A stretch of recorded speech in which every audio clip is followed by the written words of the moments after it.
Good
evening, everyone. Here we go. Lights, camera, action. It's a new year. Let's see what happens. I'd like to welcome everyone to our first school board meeting of this school year, 22-23. Public notice of this meeting has been given to all board members and associates, and a notice dated August 25th, 2022. Adequate and electronic notice of this public meeting has been provided specifying the time, place, and manner in which this meeting is being conducted. It was advertised in the Covered Post, posted in all schools, the administration office, the municipal building, the library, the quadruple center, educators, Town, and the Winslow Township Post Office. And this is our mission statement.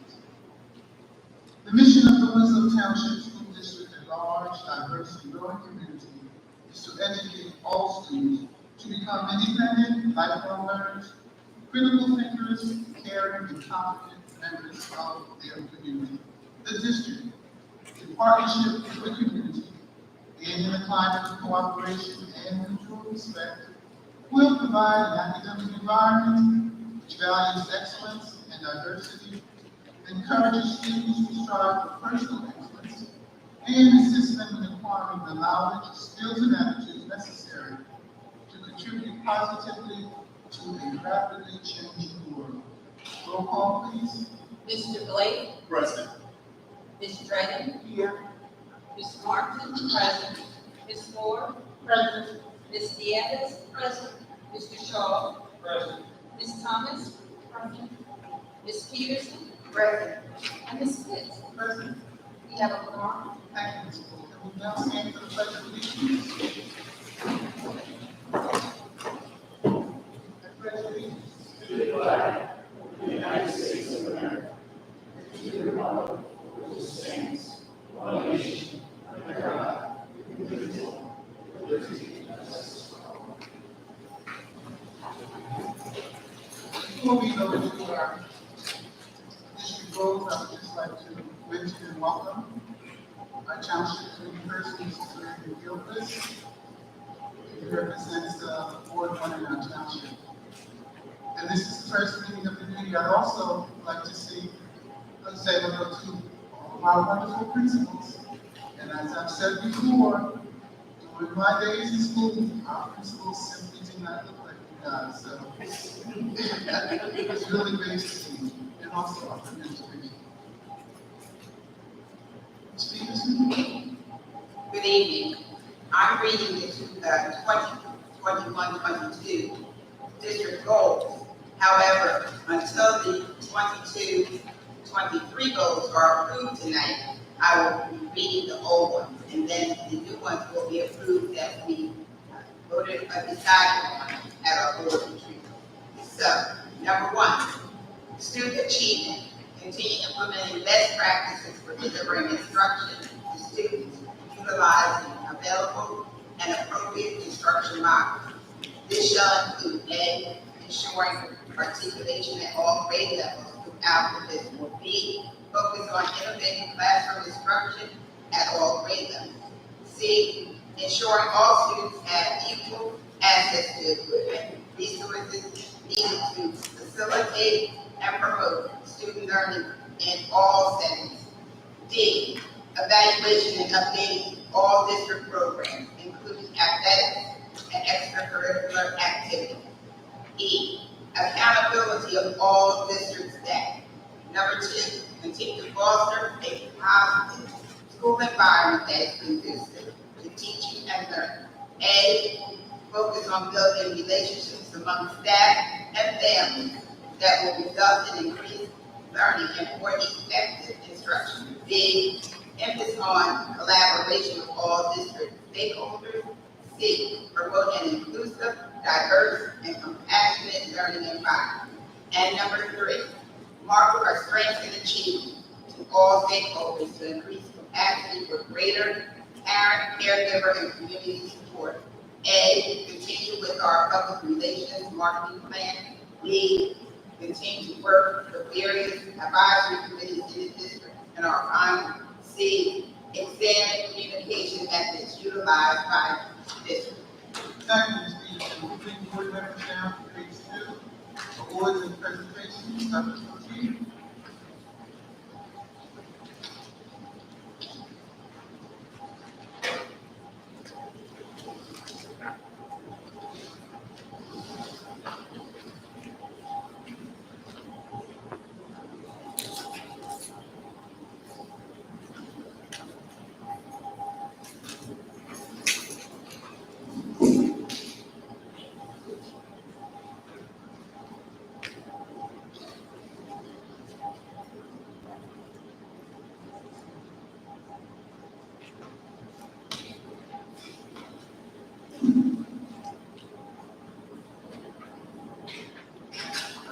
Good evening, everyone. Welcome to the 22-23 school year. Members of the board and the community, I'd like to mention that we have a great opening. My teachers are back, administrators, our support staff. Teachers are very enthusiastic, young people are glad to be back. And just think about it, 2.5 years is the first time we're back with some sense of normalcy. And it's great. People walk around the building and feel like they can breathe again. It was good to be back, excited about this school year. We got a lot of good things going on. And we're just looking forward to this year and all the things we're going to accomplish. Before I do the New Jersey Student Learning Assessment results, I do have a presentation to make. It's very important that we do this because most of you know that one of our teachers was selected as the Camden County Teacher of the Year. But here in the Winslow Township School District, we have not formally acknowledged our Teacher of the Camden County Year. So we want to start the school year off right, and we want to make sure that we acknowledge our Teacher of the Year is our Teacher of the Year for the middle school, District Teacher of the Year, and Camden County Teacher of the Year. And since we already know who it is, without further ado, I would like for Mr. Weber, if he would come forward, please.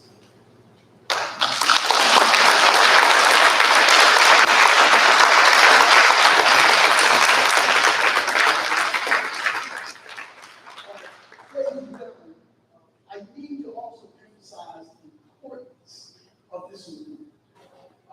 I've been in the district for quite some time, and one of the things that happens with the county Teacher of the Year, they usually visit the county superintendent's round table meetings. So over the years, I've been seeing teachers come to our meetings, and not one of them, of course, represented the Winslow Township School District. So on October 7th, which will be our next superintendent's roundtable meeting, guess who we're going to have as a guest speaker?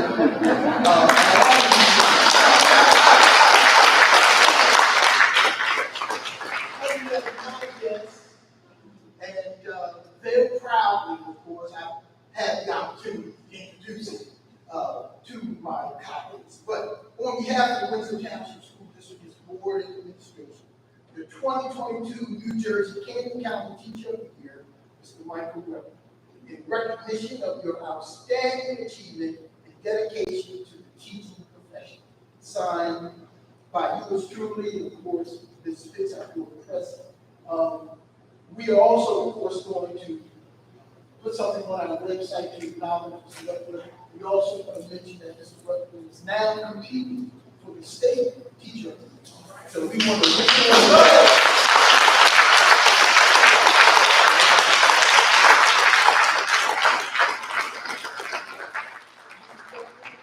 In addition to that attractive plaque, the district is pretty good for door plates.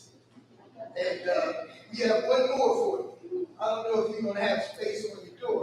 That's why we may have to start using wall space. But the 2022 Camden County Teacher of the Year, Mr. Michael Weber, Mr. David, and Mrs. Fitz, would you join us for this special occasion, please?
Good evening again, everyone.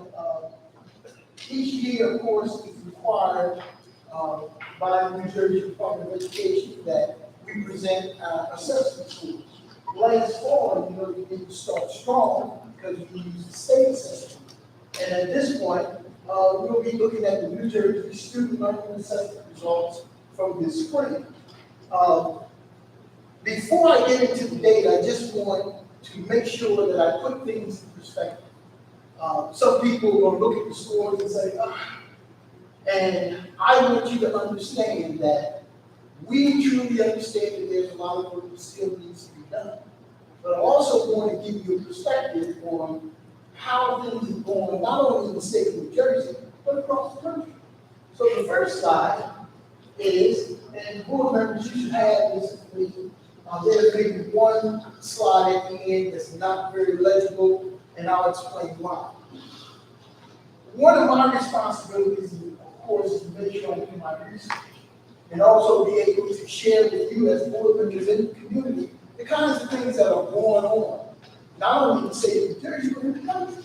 So one of the articles I found, which was written September 1st of this year, American students' test scores plunged to levels unseen for decades. And of course, based on our Start Strong scores, we knew we had work to do. So we're not going to blame it on the pandemic, but I want you to know that the pandemic did happen. And of course, the pandemic made things even worse. However, it goes on to say, and I can make this article just recently available to you, test scores in elementary school math and reading plummeted to levels unseen for decades, according to the first nationally representative report comparing student achievement from just before the pandemic to performance 2 years later. All right? Also, let me point out some of the things that we had to deal with here at Winslow. But based on the research that I also found out, it wasn't just isolated to Winslow. every school district in the country was dealing with some of the exact same things that we were dealing with. As a matter of fact, if I closed my eyes and someone was reading to me, I would have thought you were talking about us. But no, we talk about school districts all over the country. Let me just briefly share something with you. Some of you may say, oh yeah, absolutely, we recall. Substitute shortages. People were getting sick. We couldn't get substitutes. And as a result, we had to collapse classes. And when you collapse classes, that means your normal 20 students may be 25, 26, whatever the number may be. So when you collapse classes, they become large. We knew that we had gaps in student achievement, so as a result of the pandemic, we had additional gaps. More behavioral challenges among the students than ever before. We had more discipline problems than we ever had before in the district. But the research said vandalism, violence, all over the country escalated during that 2-year period, especially last year.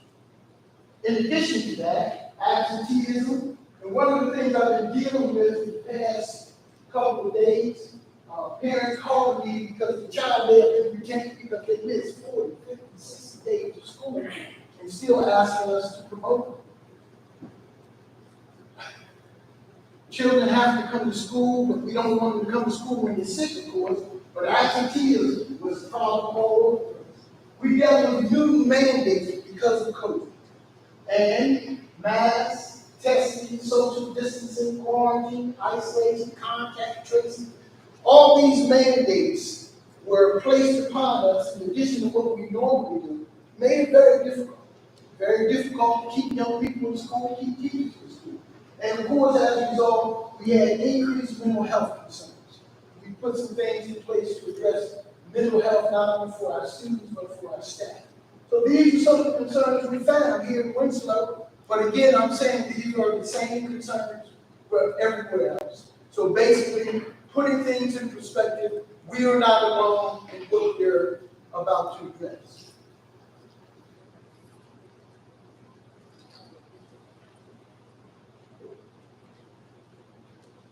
English language arts, district performance levels. The first chart I'm going to show you, I'm going to compare each grade, starting with third grade, with the state of New Jersey. How did third graders do in the state of New Jersey, and how did Winslow Township third graders compare with all the other third graders? All right? Okay. And ladies and gentlemen, there's a lot of data. I'm trying to go through it as quickly as I can. But if I'm moving too fast, somebody can say you need to slow down. All right? District performance level grades 3 and 4, English language arts. So the first row is Winslow Township grade 3. The second row is the state of New Jersey grade 3. Now, the first level, and I'm going to do it for this slide, but I'm not going to break it down for every slide. The first level is those students who did not meet expectations. Level 2, partially met expectations. Level 3, approach expectations. Those are the students that's on the bottom. Just a little more, they could have met the expectations, and if they slipped, they would have went the other way, but they're closer to meeting their expectations than they were if not. Number 4, met the expectations, meaning they're at grade level or above. And level 5, they exceeded expectations. They are above grade level. They did exceptionally. And then the last one, the total number of students who exceeded expectations. And you met or exceeded expectations. So you take level 4, level 5, add them together for your percentage for those students who met or exceeded expectations. So let's look at this and go through it. Level 1, Winslow Township, 24% of our third graders didn't meet expectations. The state's third graders, 20.1% didn't meet expectations. Level 2, 18.9% of our third graders partially met expectations. 15.5% of the state's third graders partially met. Level 3, 19.2% were approaching expectations, 22% for the state. Level 4, met expectations. 33.1% of our third graders met expectations. 36.2% of the state's third graders met expectations. Level 5, exceeded expectations. Winslow Township third graders, 4.7%, post 5%, the state, 6.2%. Total met or exceeded our third graders for English language arts, 37.9%, 38%, and the state was 42.4%. All right? Let's go to fourth graders. Level 1, 21.8% did not meet expectations. The state's fourth graders, 14.4%, did not meet expectations. Level 2, partially met expectations. 21.6% of the fourth graders in Winslow partially met. 14.3% of the state's third graders partially met. Approaching expectations, right on the button. 25% of Winslow's third graders approach expectations. 21.9% of the state's third graders met expectations, approach expectations, excuse me. Level 4, 27.9% of the 28% of Winslow's third graders met expectations. 35.3% of the state's third graders met expectations. Level 5, exceeded expectations. 3.7 was 4% of the students in Winslow, 14.1% for the state, exceeded expectations. The total met or exceeded expectations, Winslow's fourth graders, 31.6%, grade 4 for the state, 49.4%. Now, ladies and gentlemen, we're going to do third, fourth, fifth, sixth, seventh, eighth, ninth grade, and English language arts, and we get to the high school, middle school, algebra 1, geometry, and algebra 2. And that's a lot of data, and I'm going to try to get through this because there's no way we would be out here before 10 o'clock if I did every slide the way I just did. All right? So just want to give you some idea of how much information we're trying to cover. Okay? Fifth and sixth grade. Level 1, Winslow, 21%. State, 12.5%. Level 2, 21.1%. 14.7% the state. Winslow, level 3, 27.3%. State, 23.2%. Met expectations, 27.1%. 40.4% for the state of fifth graders. Level 5, exceeded expectations, 2.5%. Winslow, 9.2% the state. Total met expectations, 29.6%. And 49.6% for the state for the fifth grade. Sixth grade, level 1, 12.9, state 10.6. Level 2, Winslow 24.4, state 15.6. Level 3, 29.9% for Winslow, 26.3% for the state. Met expectations, 28.6% Winslow, 37.4% state. Exceeded, 4.2% Winslow, 10.2% state. Total met or exceeded, 32.8 Winslow, 47.5 the state.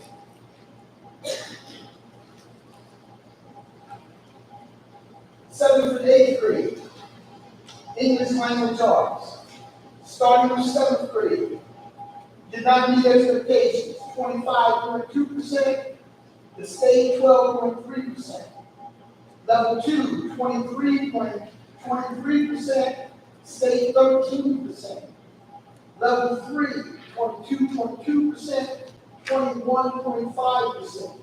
Level 4, met expectations, 26% in the seventh grade, 31.4% for the state. Exceeded 23.6%, state 21.3%, Meadow exceeded 29.6, Winslow 52.7, the state. Eighth grade, level 1, 27.5%, Winslow 14.3%, state. Level 2, 10.4%, Winslow 13.2%, state. 23.1%, level 3, 21.2%, the state. Met expectations, 31.4%, Winslow 35.8%, the state. Exceeded expectations, 7.5%, state 15.6%. 39% never exceeded, 51.3% of the state never exceeded. But if you take a close look at the numbers, in some areas, depending on the level, the state was higher. Some areas, depending on the level, Winslow students were higher. What we have found when you look at the data, if you look at those students right on the level 3, you'll find there's a very close comparison between the state and the Winslow Township students, which means that that could be 2 or 3 students who share the tide in terms of the expectation. Moving forward, 9th grade, English language arts. Level 1, 25.2%, Winslow 12.3%, state. 23%, level 2, Winslow 13.5%, state. Again, right there on the bubble, 22.2%, Winslow 21.5%, state. Level 4, 26%, state 31%, exceeded expectations 3.6%, state 21.3%, for a total of 29.6%. For Winslow, net expectations were exceeded 52.7%. One of the things that I was able to identify is that when you get to exceed expectations, we have more of a tendency to drop down. But if you concentrate on approaching and then we're still pretty close to those state averages. Mathematics.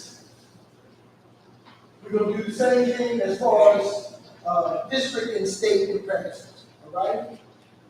3rd grade. Level 1, 20.1%. State 13.3%. Level 2, 21.6%, state 18.3%. Level 3, 28.4%, Winslow 23%, state. Level 4, 26.9, almost 27%, Winslow 32.8%, state. 3% exceeded, 12.6% for the state exceeded. Total mental exceeded, that's when we combine, of course, levels 4 and 5 together, 29.9 for Winslow, 45.4% for the state, and then 3 to 4 is always somewhere close in terms of comparison analysis between the district and the state. Grade 4, mathematics, Winslow, 7.6%, level 2, 38.3%, level 4, 28.5%, going back to the state, 13.1% level 1, 22.6% level 2, 24.8% level 3, level 4, Winslow 15%, level 4 for the state, 33.2%, exceeded expectations, level 5, 26%, the state 6.2%, for a total percentage never exceeded 15.6%, Winslow 39.4% the state. Mathematics grades 5 and 6. Winslow, level 1, 21.6, state 15.1. Level 2, Winslow, 31.2%, state 23%. Level 3, 31.5%, Winslow, 25.9%, almost 26% for the state. Level 4, 15.1%, 28.9% for the state. Level 5 exceeded 0.5%, state 7.1%. Total metal exceeded 15.6%, Winslow 36.1%, state. Sixth grade mathematics, level 1, 18.8%, Winslow 15.3%, state. Level 2, 31.1% Winslow, 24.9% state. Level 3, 31.6% Winslow, 28.5% state. Level 4, 17.5%, state 26%. Level 5, 1% for Winslow, 5.3% for the state. Total metal exceeded 18.5% Winslow, 31.3% state. All right? Space comparable and good. Mathematics, grades 7 to 8. Winslow, level 1, 17.2, the state 10.9. Level 2, 37.4% Winslow, 23.6% state. Level 3, 30.7% Winslow, 31.5% state. Level 4, 14.1% Winslow, 28.9% state. Level 5, 0.6%, state 5.1%. Total metal exceeded 14.7%, Winslow 34.1% state. Eighth grade, level 1, mathematics 34.7%, state 30.4%. Level 2, Winslow 37.2%, state 31.9%. Level 3, 19.2%, state 22.3%. Level 4, 9%, state 14.6%. There were none, Winslow 0% for exceeded, 0.8% exceeded for the state. Net expectations 9%, Winslow 15.4%, the state. Ninth grade, algebra 1. This is a high school, and we do have some eighth graders who also took algebra 1, but you'll see those numbers when we break it down by student. All right? Ninth grade, level 1, algebra 1, 27.1% Winslow, 17.8% the state. Level 2, 31.5% Winslow, 22.7% state. Level 3, 21.1% Winslow, 24.7% state. Level 4, 20.1% Winslow, 31.9% the state. Level 5, 0.2% state, 2.9%. Total metal exceeded Winslow, 20.3%. The state, 34.8%. Geometry, 19.4% Winslow, 6.9% the state for level 1. Level 2, 27.8% Winslow, 18.9% state. Level 3, 38.9% and 40% for Winslow, 30.1% for the state. Level 4, 13.9% Winslow, 37.8% state. Level 5, there were none in Winslow, 6.2% state, 13.9% metal exceeded, 44% for the state. Algebra 2. Algebra 2, just so I'll tell you before we even get there when we go to the school, we only had one student who test for the Algebra 2. So that student did not meet expectations. So that's why it's 100%. We only one student didn't meet it, so you go all the way over, that's it. Now for the state Algebra 2, 14.3%, level 2, 14.3%, level 3, 18.1%, level 4, 45.4%, level 5 for the state, 7.8%, for overall met and exceeded expectation, 53.3%.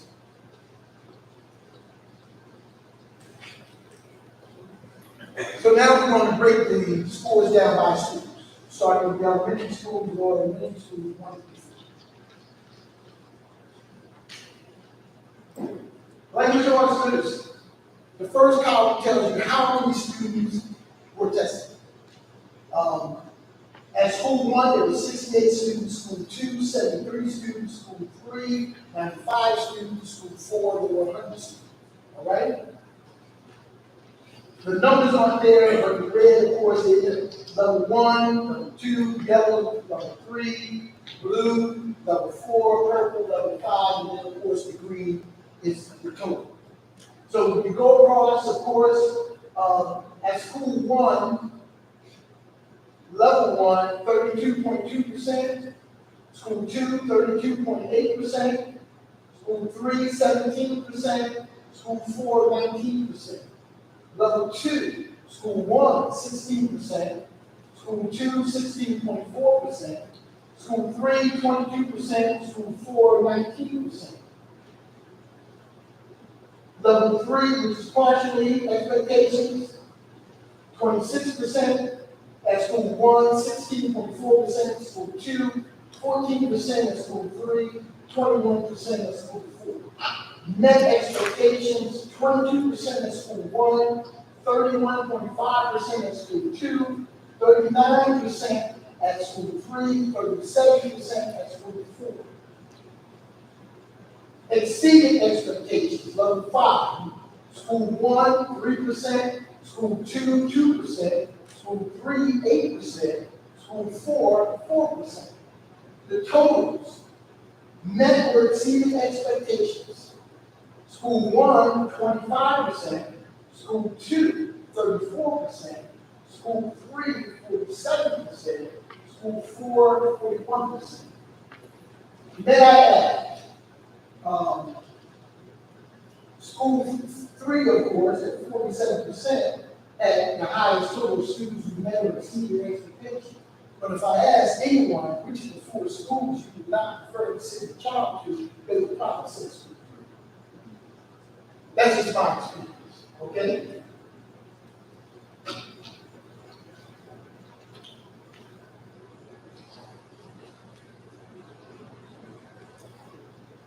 Mathematics. Schools 1 through 4. Total number tested, 66, 73, 96, and 101 at school 4. Level 1, 32% school 1, 29% school 2, 10.4% school 3, 16% school 4. Level 2, 24% school 1, 30% school 2, 25% school 3, 33% school 4. Level 3, partially met, 23% school 1, 14% school 2, 23% school 3, 25% school 4.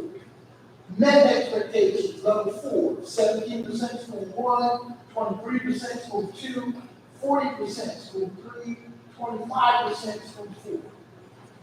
Exceeded expectations, 5% school 1, 4% school 2, 2% school 3, 2% school 4. Totals, met or exceeded expectations, school 1, 22%, school 2, 27%, school 3, 42%, and school 4, 27%. Third grade mathematics. Fourth grade. We combined, of course, schools 5 and 6. Total number of students who took the test at school 5 was 187. Total number of students who took the test at school 6 was 156. Level 1, 26%, 19%. Level 2, 24 for school 5, 26 for school 6. Level 3, 22 for school, 22% for school 5, 29% for school 6. 27% met expectations at school 5, 29% met expectations at school 6. 2% exceeded at school 5, 6% exceeded at school 6. Total met and exceeded school 5, 29%, school 6, 35%. Now those percentages, of course, of met or exceeded, those are the percentage of the students at school 5 and grade 4 who met or exceeded expectations, 29%, 35% school 6. Mathematics, school 5 and 6, 187 students at school 5, 157 at school 6. Level 1, 14.4% at school 5, 20% at school 6. Level 2, 33% at school 5, 24% at school 6. Level 3, 36% at school 5, 41% at school 6. Met expectations, 16% at school 5, 15% at school 6. Exceeded expectations, 1% at school 5, none at school 6. Total met or exceeded 17% at school 5, 15% at school 6.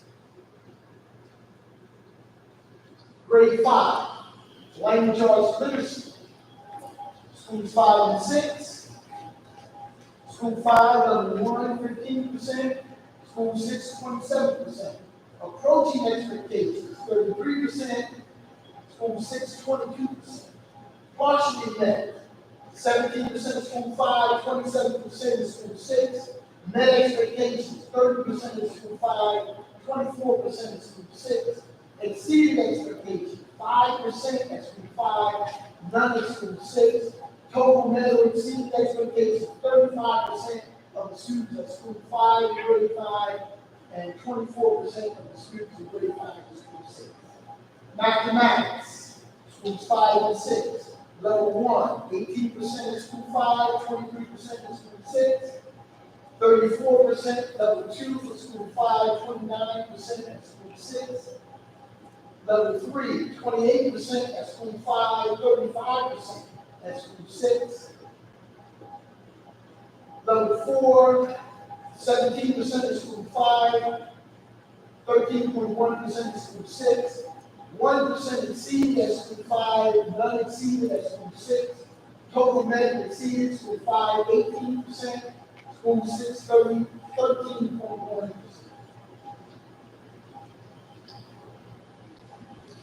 Sixth grade. School number 5, 15%, school 10%, level 1. Level 2, 30% school 5, 30% school 6.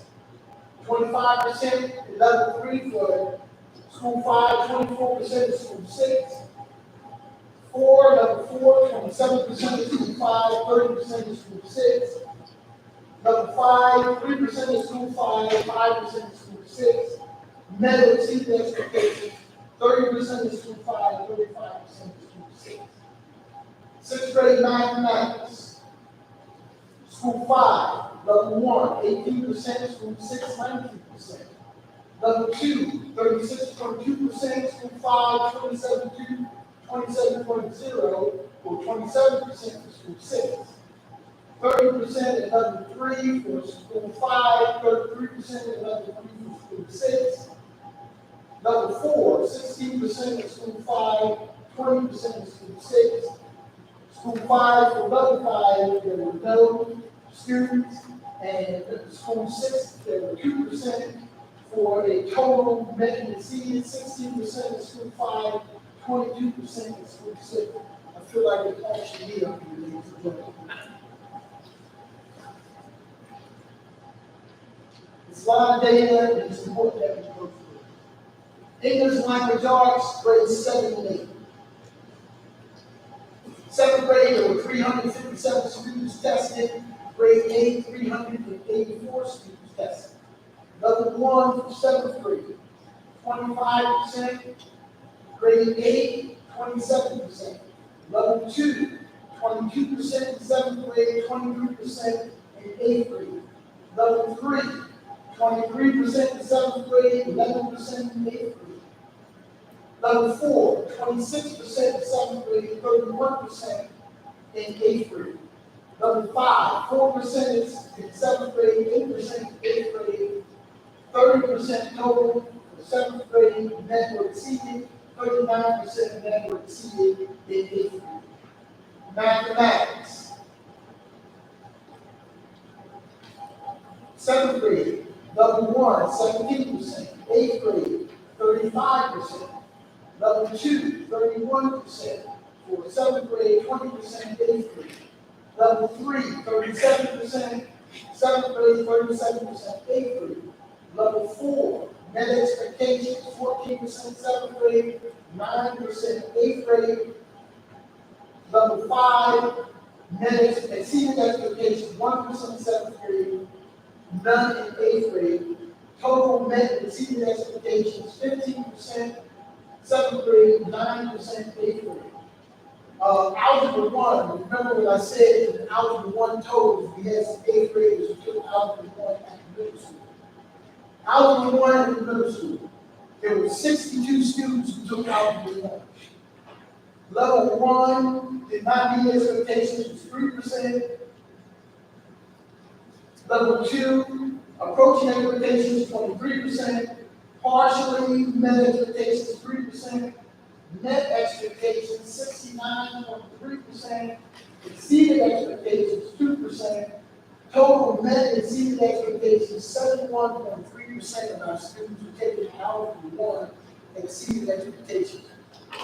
You may have heard me say many times, the young people we have here who are at the top of their class, those who really put in the work, take the challenging classes, they do extremely well, and they do continue to do extremely well. As a matter of fact, every year that I can recall, Algebra 1 in the middle school has always exceeded expectations at a very high number, and we've always been at 70% range for students in the middle school to take Algebra 1. High school. English language arts, 9th grade. 370 students took the test, 18% level 1, 26% level 2, 28% level 3, 22% level 4, 6% level 5. Total met expectations, English language arts, 9th grade, 28%. Mathematics, 9th grade. Algebra 1. 31% level 1, 21% level 2, 37% level 3, 10% level 4, none at level 5. Total we exceeded, net exceeded is 10.5.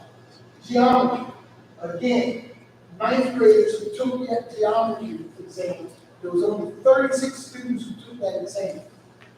17% of that 36 is in level 1, 42% in level 2, 3% in level 3, 17% in net expectations, none exceeded, for 17% in net exceeded expectations. We only had one student sit for Algebra 2, and I cannot go back and try to explain who that was, because it's too easy to identify, so we don't want to go any further than that. We only had one student. And again, these tests were taken by 9th grade. So you say, well, what about 10th, 11th, 12th grade? Those students have either met their expectations and moved on, or with an alternative route, but at this point, we're specifically, these grades reflect 9th grade only. Not your 10th grade, not your 11th grade, not your 12th grade. Then one of the questions can be, well, we have students who are doing extremely well at high school. Yes, we always will continue to have students who are doing extremely well at the high school. These test scores, of course, does not reflect those who did 10, 11, 12. So at this point, that's pretty much where we are with the student assessment. Now, there's population breakdown. This, I know it's going to be difficult for you to see. I'm going to read it. There's a population breakdown and ethnicity breakdown for every grade and for every case. And I'm not going to do all of those. I'm just going to explain to you what it is that they're showing here.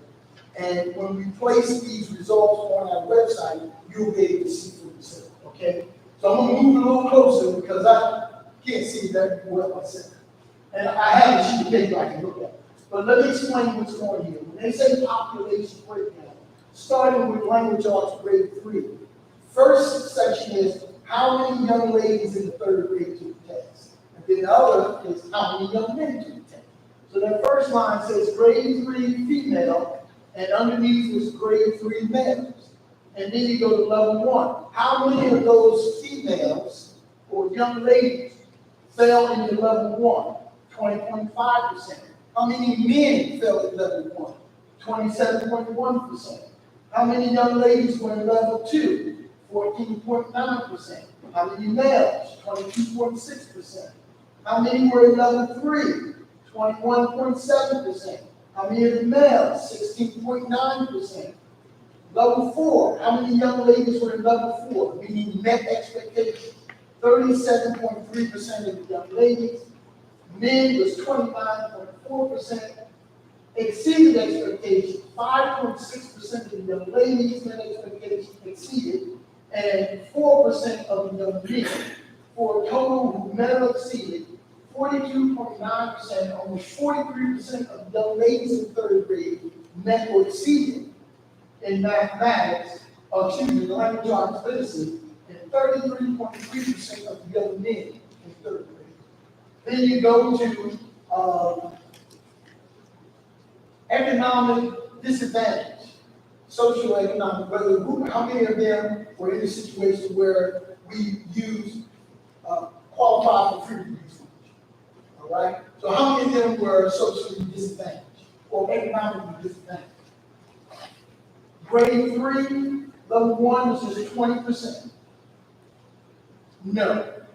Grade 3, yes, 28% were economically disadvantaged in level 1. In level 2, 17% were not economically disadvantaged, but 21.2% were economically disadvantaged. And then you go over, of course, level 3, 21.4% were not economically disadvantaged. Grade 3, 16.7% under level 3 were economically disadvantaged. Level 4, met expectations. Grade 3, 35.2% were not economically disadvantaged. 30.8% were. 6% met expectations, they were not economically disadvantaged. 3.2% were economically disadvantaged. So the number of students in third grade who were not economically disadvantaged was 41.2% that met and exceeded expectations. 34% were economically disadvantaged, and that's the percentage that met or exceeded expectations, 34% of the economic disadvantage. Then the next one is students with disabilities, young people who had IEPs 4, 5, and 4. The first one is grade 3 IEPs, level 1. 64.5% of those third graders who had IEPs found themselves in level 1. Level 2, 19.7% of those third graders had an IEP, but that was in level 2. Level 3, 10.5%. Level 4, 3.9%. Exceeded 1.3%. And met or exceeded expectations 5.3%. And that was those individuals who had IEPs. The young people who did not have IEPs, 12% level 1, 18.7% level 2, 21.8% level 3, 41.6%, which was again general ed students, was 41.6%, 5.7% level 5, 47.3%. The next section is the English language arts, and grade 3 for the English language arts, level 1 was 22%. Students who were not English language arts, 55.2%. And it goes over to each level 2, 3, 4, 5, and at the end it tells you the total. And then we have a small percentage of migrant students, whether they're migrant or not, and at the end where it says migrant, 100% means there's one student who's a migrant student at that time. Ethnic breakdown.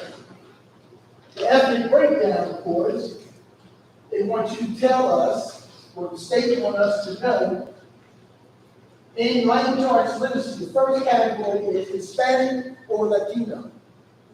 Of the Hispanic or Latino students, how many of them were in level 1? 29.6%. Level 2, 21.1%. Level 3, 14.1%. Level 4, met expectations, 31%. Level 5, exceeded expectations, 4.2%. So the number of Latino or Hispanic students who met or exceeded expectations is 35.2%. All right? So it's broken down by ethnicity. The next one is American Indian and Alaskan Native. We had one student, and that person was in level 1, did not exceed. The next section is our Asian population. None were in level 1, none were in level 2. 40% of our Asian students were in level 3. 60% of our Asian students were in level 4. None exceeded, but the total who met or exceeded of our Asian students was 60%. All right? The next category, Black or African American. 26.7% were in level 1, 20% in level 2, 20% level 3, 30.3% in level 4, 3% in level 5, for a total of 33.3% met or exceeded expectations. The next category, Native Hawaiian or Pacific Islander. None in level 1, none in level 2, none in level 3, none in level 4. We had one, and that person was in level 5. So that's 100%. The next category is our white students. 16.4% level 4, 14.8% level 2, 27.9% level 3, 37.7% level 4, 3.3% level 5, for 41% of our white students met or exceeded expectations. 2 or more races, a biracial population. 14.7% is level 1, 20.6% is level 2, 8.8% level 3, 41.2% is level 4, 14.7% is level 5. So it's 55.9, almost 56% of our biracial students met or exceeded expectations. And this goes on for every grade and for every test. All that information will be on the website, so if you want to go through that, you'll be able to see it by grade and by subject area. So, board members, you will have all that information in front of you. We want to move on to interventions. So, the question will be, Dr. Boutique, what are you going to do about test scores? What is it that you feel we need to do in order to make some changes? The information that I shared with the leadership team, administrators, we need to change our focus. We truly need to change our focus. And we need to look at what it is that we can improve upon. And what are some of the things we can change to make us, put us in a better situation. And ladies and gentlemen, the information I'm going to share with you, this is not rocket science. We're going back to the basics. And the basics, I know, is going to make a difference. So, the intervention strategies in the schools. So, what are you going to do in the schools?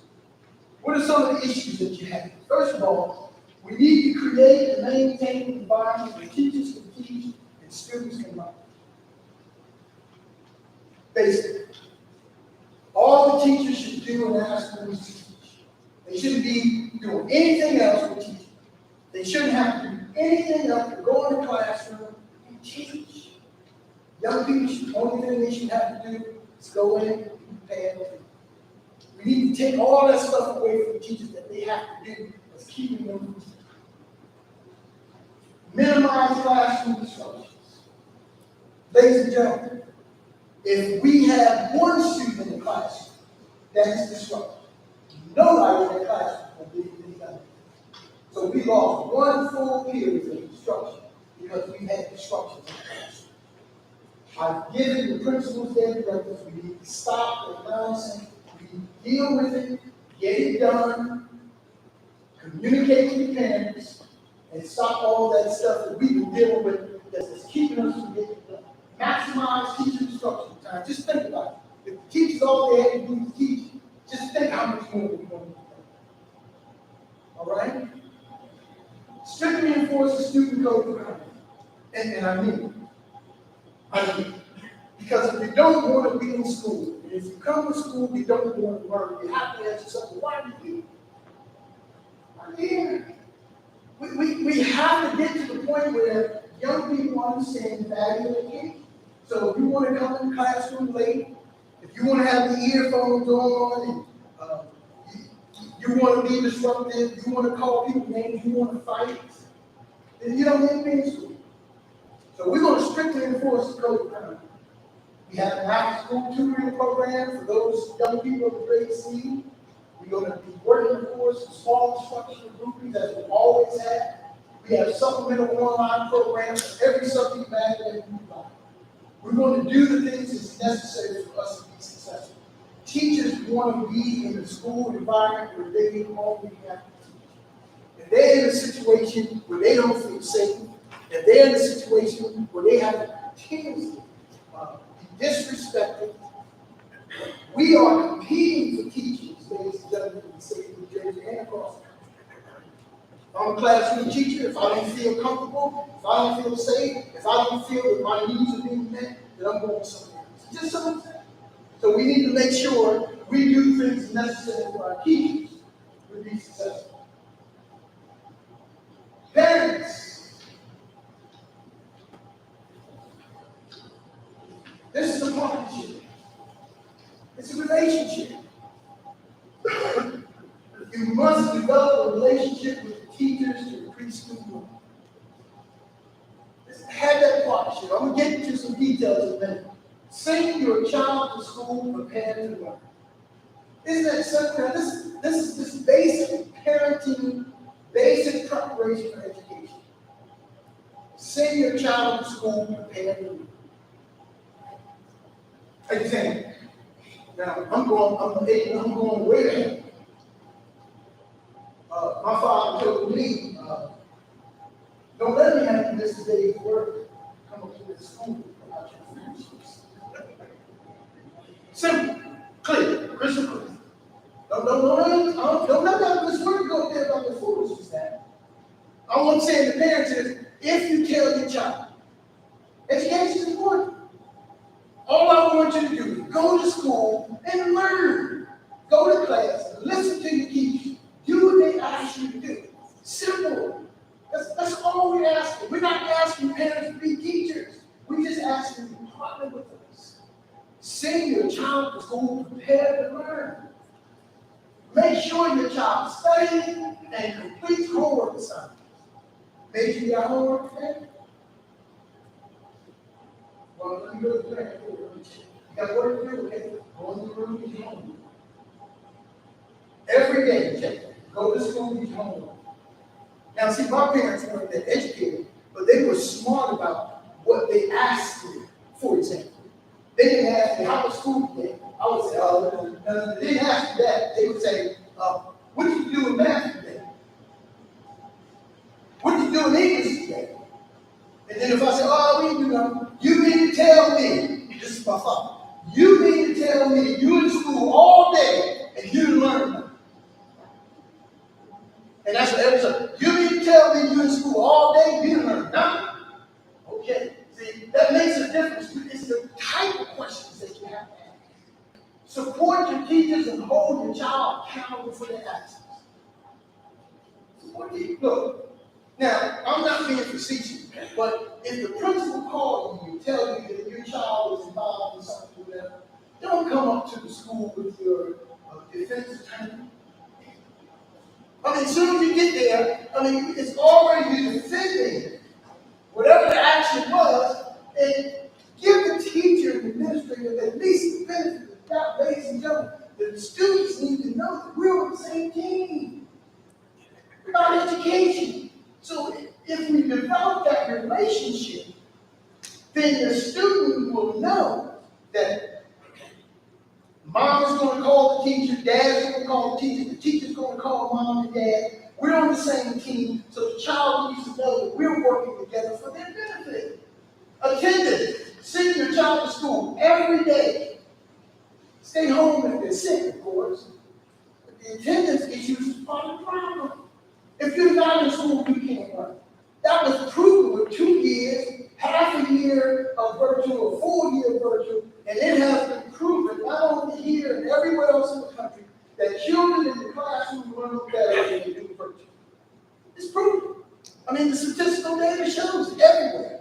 Children need to be in school. That seat time is important.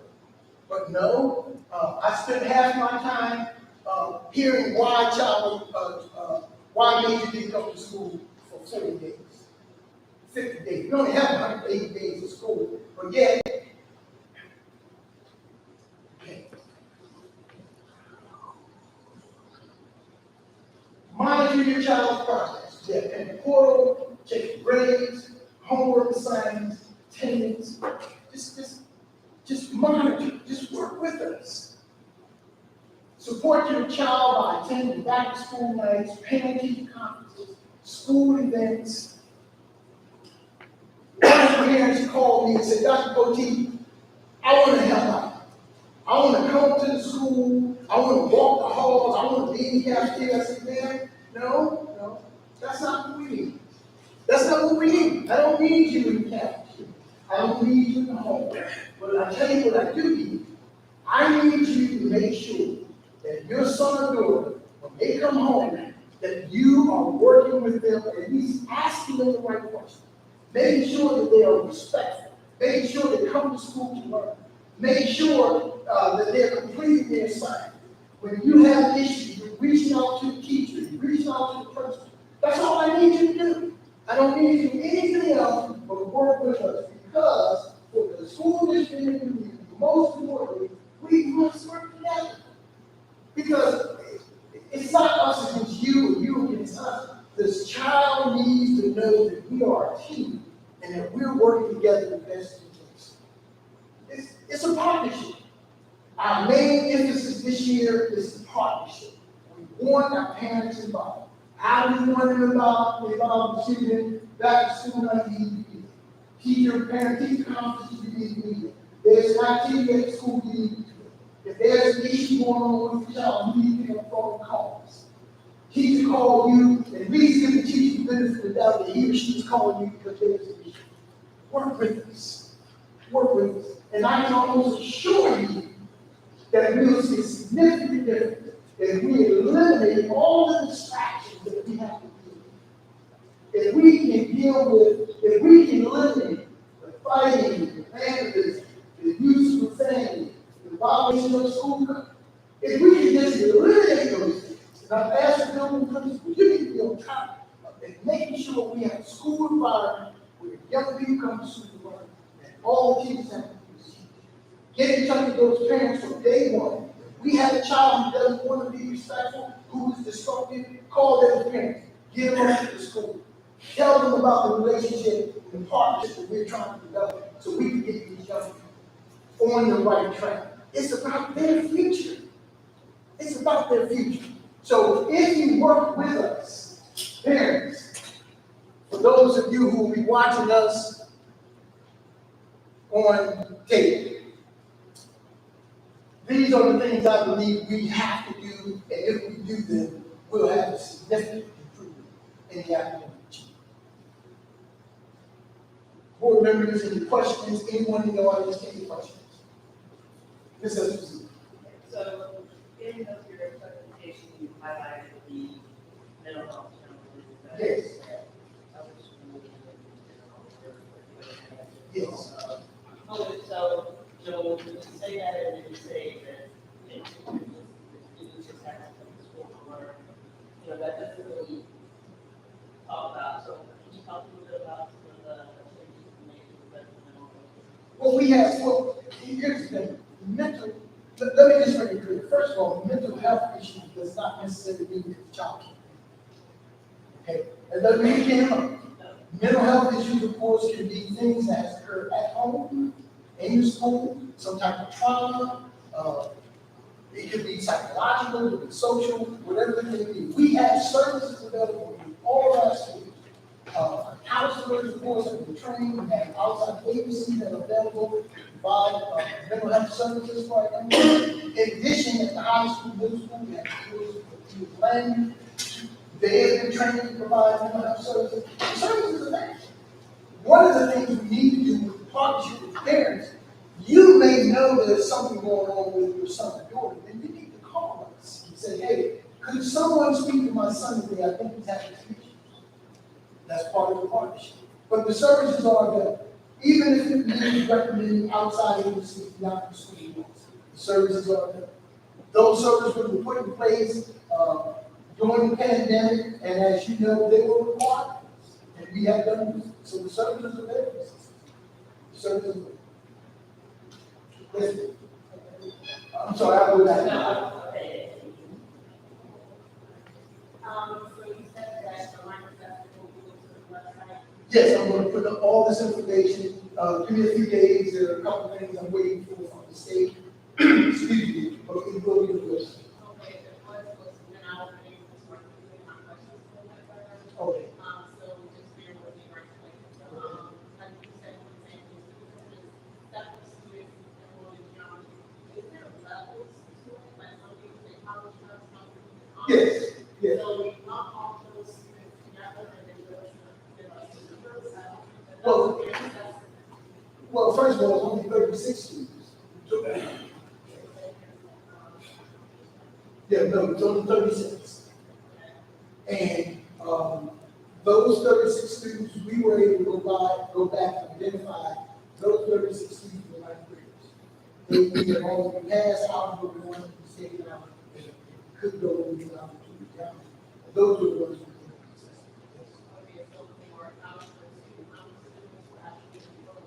Oh, I don't know this one. We have several algebra 2 classes in high school.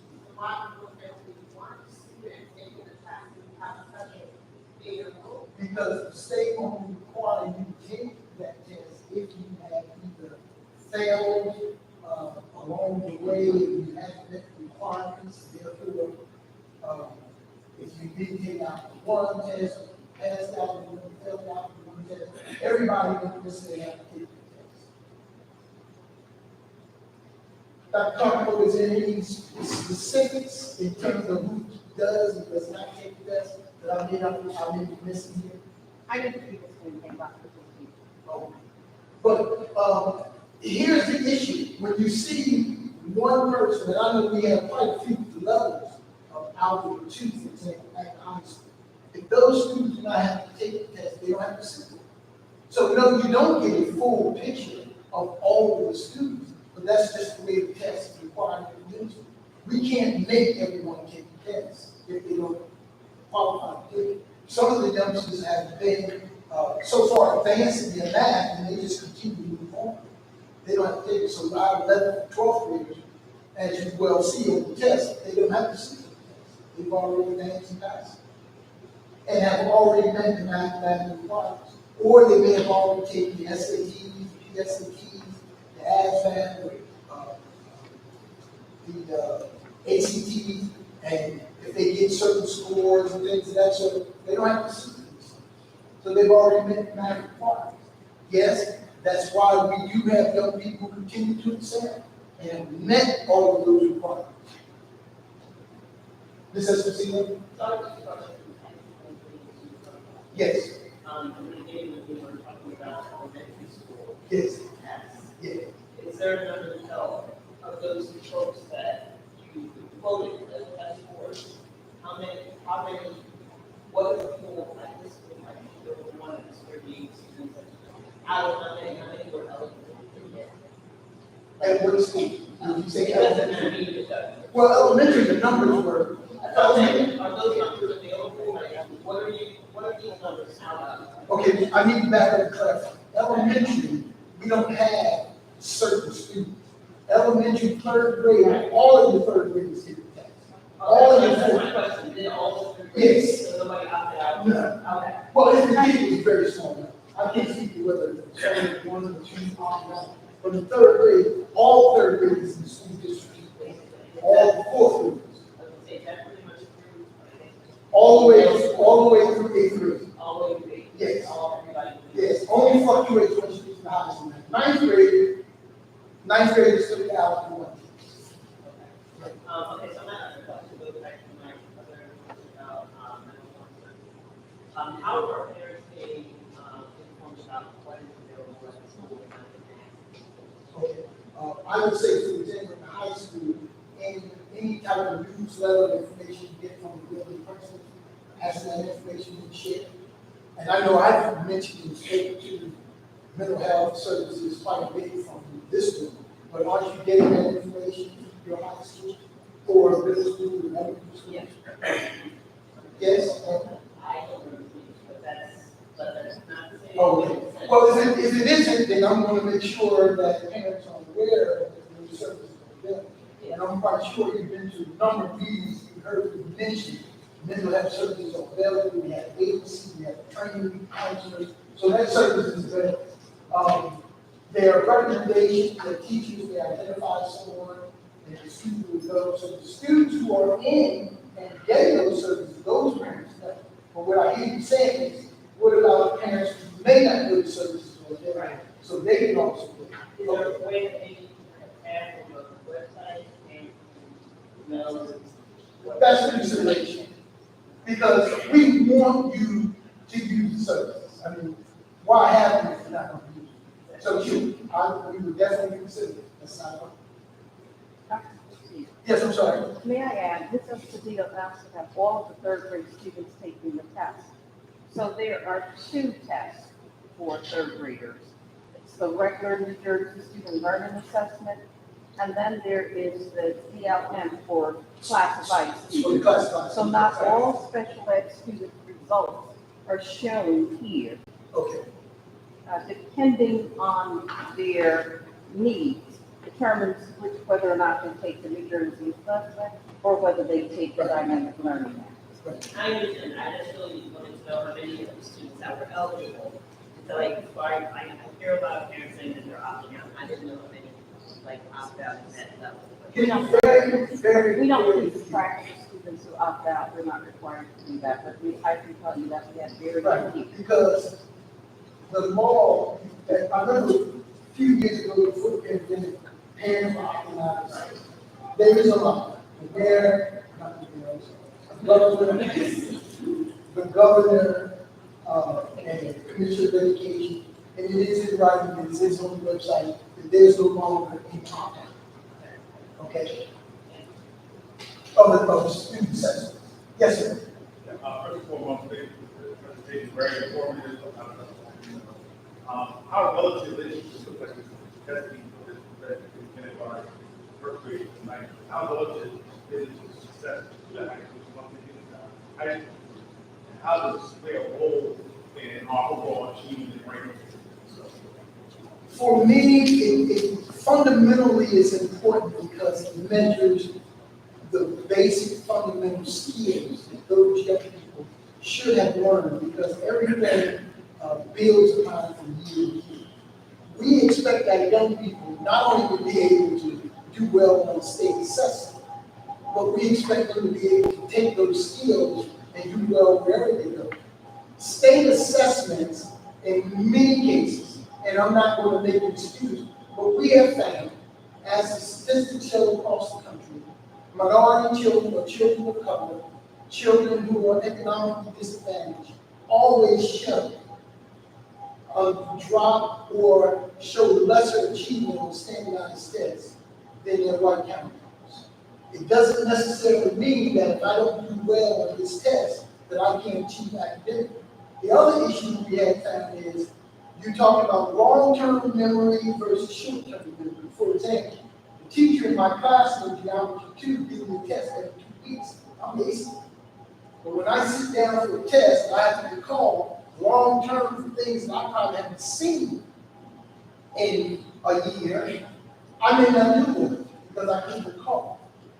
But you have to ask yourself, based on the seat work in the classroom and the assessment grades, what is the comparison? Some of our young people test well, some of them do not.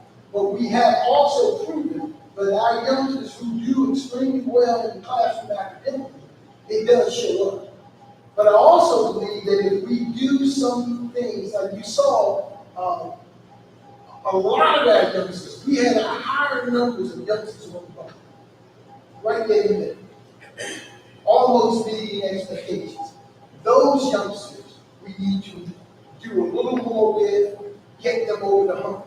We also need to look at those young people who are at the end of the spectrum. That's why those are the youngsters who are in the after-school tutoring program, those are the youngsters we have to small groups with. So we're doing all the things we can to help. So yes, the assessments are important, but the assessments aren't necessarily going to tell you the overall picture of how well these youngsters do. Because we can show proof that upon graduation, after 4 years in our schools, our youngsters don't extremely well, and they continue to do. So there's very little correlation between what you see in ninth grade and what they do in 12th. All right?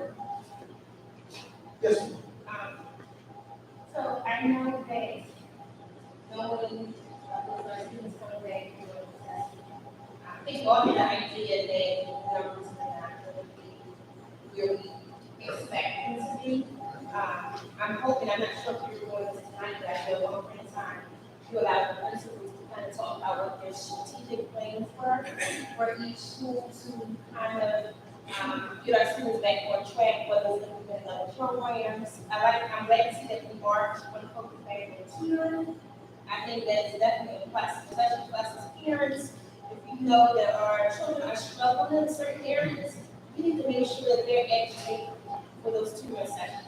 But on the flip side, because we are struggling with staffing, are we going to have the staff available at each school to do the tutoring program? So all those things work in, and I'm glad to see that we are implementing. Right.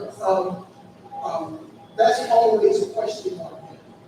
There's no way I can be able to say that we will have staff for the tutoring program. That's tough. They just aren't there.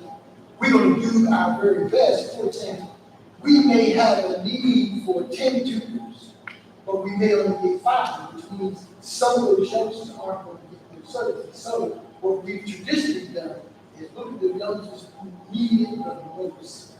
So if we have to look at the bottom, I don't like the bottom, the lower 10% or the lower 20%, those are the youngsters who are going to get that additional services because we can't find them.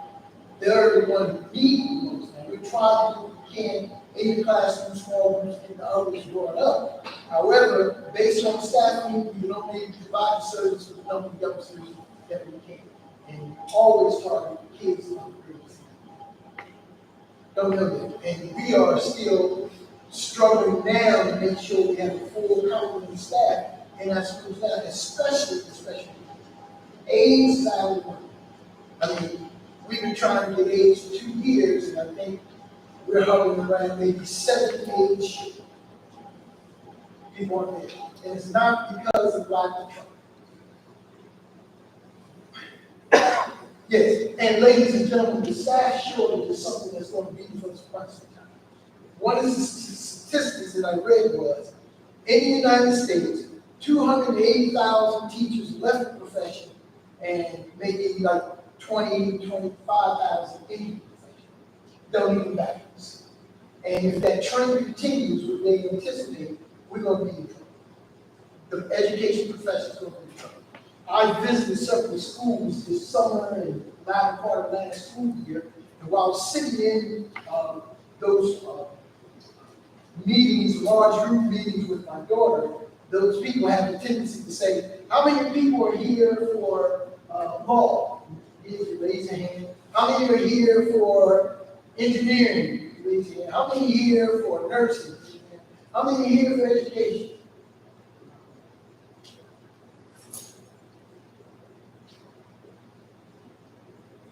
Just not happening. Here's the other issue. If teachers do not feel that they are appreciated, if they do not feel that they are safe, if they do not feel that they are respected, and that they have to continue to deal with all the disruptions and the people coming up, cussing them out, the children cussing them out, whatever, we're going to lose more and more teachers. It's just going to happen. And at this point, teachers can go wherever they want. You know, so don't want to work here, go somewhere else.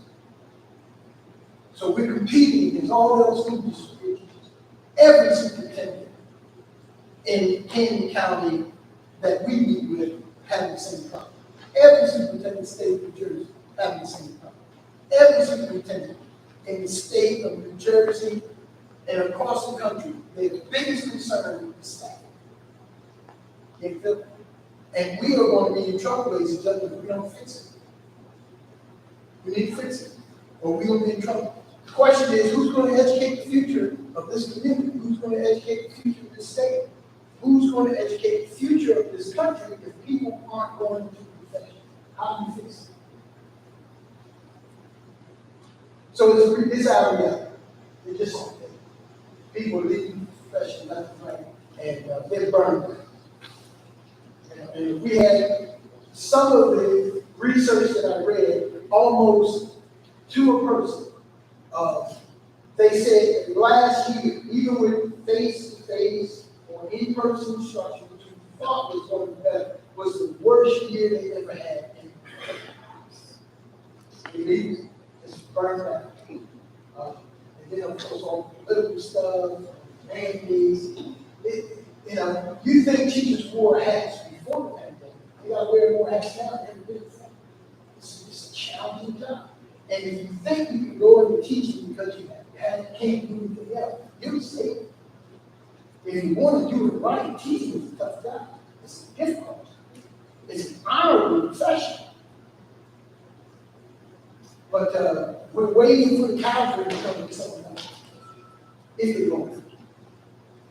So that's how it is. And Winslow is struggling just like everybody else. Keep teachers in the classroom, keep them healthy, deal with mental health issues with them, try and take things off of their plate so that all they can do is teach. We want them to have a pleasant experience. If our teachers are having a pleasant experience, then the children are going to have a pleasant experience. We're going to get a lot more. But again, we as a community need to look at that as a priority and do what we can. Any other questions? Any questions on the board? Yes, please. The after-school tutoring. So those that are in folks need or if I want to self-identify that I want additional help, I can still be a part of it. Yes, well, we have not only the state assessment, we have our own in-house assessment. We can look at the test scores and just identify the kids' grades. We already know who they are. Most of them have already been identified. Teachers, principals have already contacted parents. No. The only thing we're doing now is getting teachers. Mr. Davis, you just posted for those after school? I did for middle school and high school. We'd already posted for schools 1 through 6. We're working on forming those, looking at the next agenda. And based on your preliminary numbers, what does it look like? We had a decent response. Okay, so we're in pretty good shape for that. Thank you, ladies and gentlemen. Also, okay. When can parents expect to hear their children's individual results? Next week, Dr. Cockrum, individual results for the state subject. Are they going to do that next week? We received them the latter part of last week, and I believe starting tomorrow, the results will be accessible to parents through the parent portal. Okay, so tomorrow they'll be able to report. But they should. The hard copies will come in now later. Yeah, individual results. And I'm hoping when the parents get their individual results, and if you look at them, I'm hoping that they're not satisfied. I hope you're angry. When you look at those tests and you can't be satisfied if they're not good. And if they're not good, you have to ask yourself, what can I do to help my child? We're here. We want to live in that situation. So I'm hoping once they get to the schools, they're going to ask some questions about how we do that. So hopefully everyone goes to back to school nights, you get a lot more information. And, parent-teacher conferences, but don't wait for parent-teacher conferences to have this session with you. Okay? Thank you. Thank you, Dr. Boutique. There's work to be done. Someone has said, you guys read something earlier, said that the journey of 1,000 miles begins with the first step. And so Winslow, we got to step. outstanding. And I think we do. Board members are now still on page 2, correspondence. We have no correspondence this evening, Madam President. Thank you, Ms. Ford. Moving down to our minutes, I'm asking for a motion to approve our meeting minutes from our regular board meeting, which was held on Wednesday, August 24th, 2022, open session. Motion to approve our regular meeting, board minutes open session from Wednesday, August 24th, 2022. Blake, second. Moved by Mr. Shaw, second by Mr. Blake. Any comments or questions? Hearing none, roll call, please. Mr. Blake? Yes. Mr. Reddy? Yes. Ms. Martin? Yes. Ms. Moore? Abstain. Ms. Nieves? Yes. Mr. Shaw? Yes. Ms. Thomas? Yes. Ms. Peterson? Yes. And Ms. Pitts? Yes. Motion is carried. Thank you, Ms. Ford. Moving down, still with regards to our regular board meeting minutes from our meeting of Wednesday, 24th, 2022, closed session. Is there a motion? Motion to approve our regular meeting minutes from Wednesday, August 24th, 2022. Closed session. Blake, second. Moved by Mr. Shaw, second by Mr. Blake. Any further comments or questions? Hearing none, roll call, please. Mr. Blake? Yes. Ms. Reddy? Yes. Ms. Martin? Yes. Ms. Moore? Abstain. Ms. Nieves? Yes. Mr. Shaw? Yes. Ms. Thomas? Yes. Ms. Peterson? Yes. And Ms. Pitts? Yes. Motion is carried. Thank you, Ms. Ford. Moving now, board members, to our committee board reports. Will there be a report out of our athletic committee? Not at this time, Madam President, but next week on September 22nd at 5:30, we have, we'll have our first meeting of the new school year, BOFS.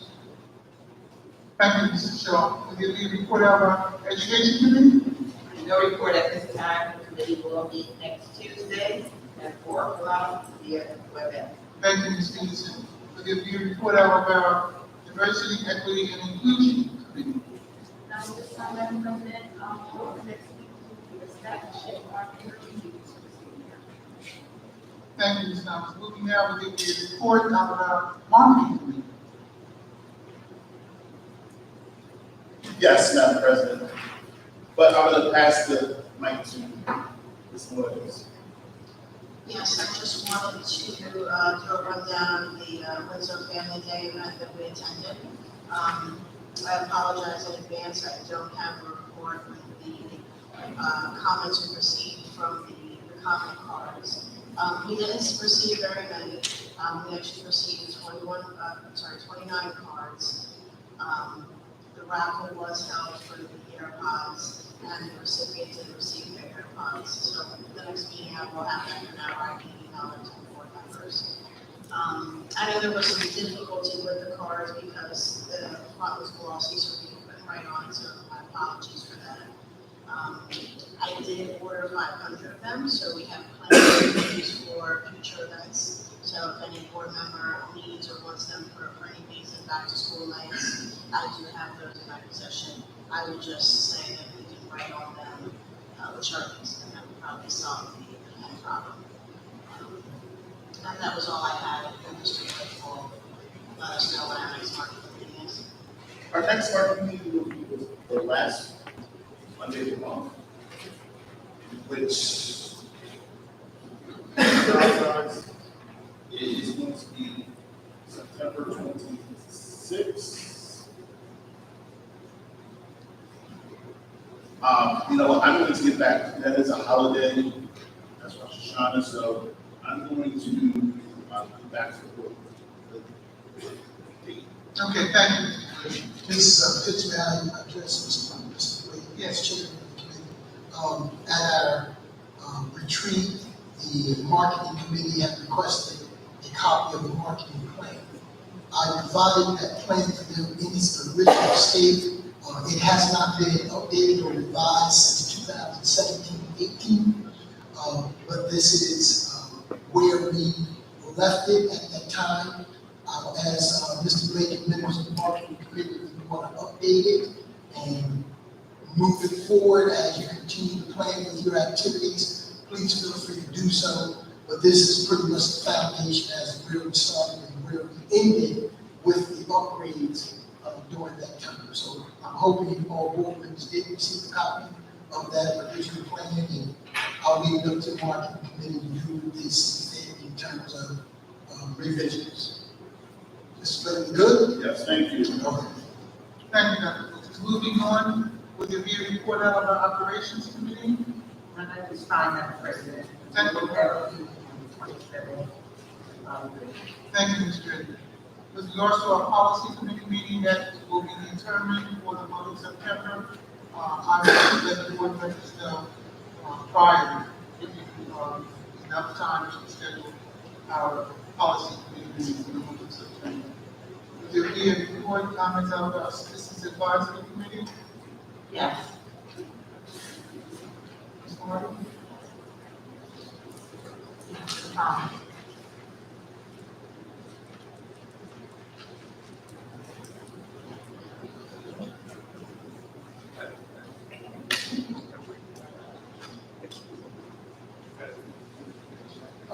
Mr. Thomas, why don't you use Mr. Blake's mic?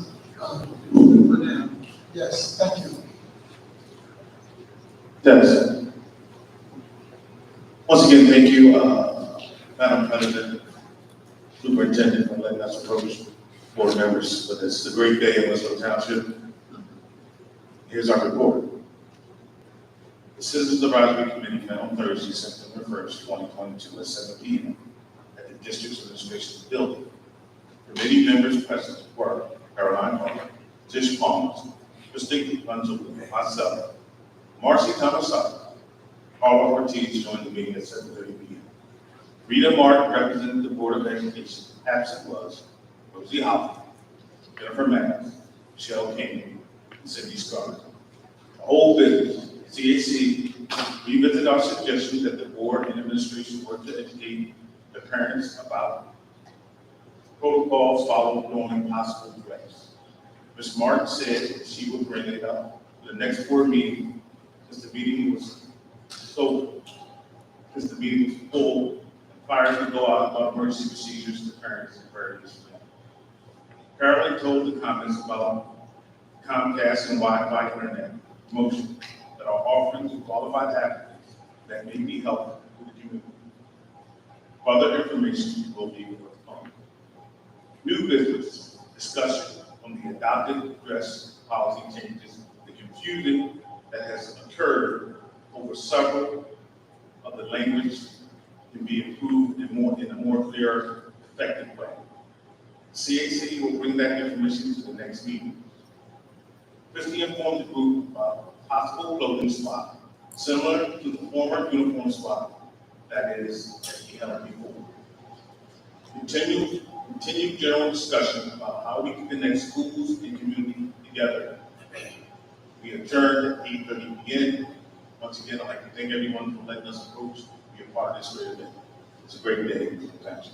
Thank you, Mr. Thomas. Will you be able to let us know exactly when your next meeting is? We meet every first Thursday of the month.